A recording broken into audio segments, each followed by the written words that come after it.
Amis randonneurs, bonjour. Avec cette vidéo, j'aimerais vous proposer une balade le long de la Rance sur le GR 34C afin de vous faire découvrir les sites des 6 moulins à marée du Pleurtuis de 1849, date avant laquelle les communes de la Richardée et du Minic-sur-Rance faisaient encore partie de Pleurtuis. Avec un départ conseillé à la chapelle de Saint-Buc, vous cheminerez pratiquement pendant 2 bonnes heures avec une vue sur la Rance et ses magnifiques paysages pour terminer votre périple dans l'Ancé-Rivière avec son moulin neuf. De la chapelle au bord de la Rance, il y a environ 300 mètres. Et la première chose que vous découvrirez du moulin de la Hervier sera l'ancienne maison du meunier, une super bâtisse restaurée qui contraste avec les ruines du moulin dont il ne reste malheureusement plus grand-chose. Après avoir traversé le chantier naval du Grand Val, vous découvrirez le moulin suivant, celui de Fosses-Mort. Bien qu'à l'état de ruine, il existe encore une arche et toujours visible à marée basse la digue de retenue d'eau. Une ancienne photographie donne une idée de l'importance de ce moulin qui appartenait au seigneur de la Bellière, dont l'entrée du parc du château va vous permettre de poursuivre votre balade.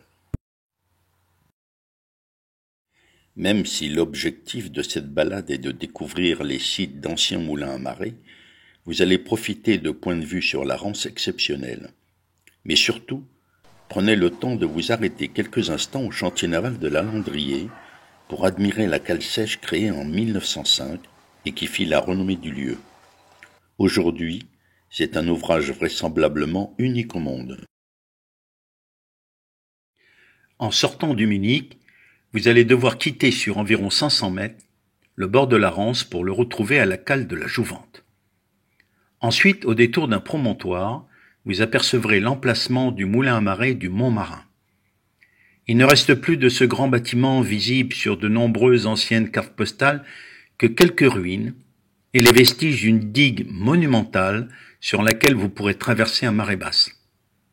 De plus, subsiste toujours la maison du meunier, qui à l'époque du chantier naval servait de comptoir.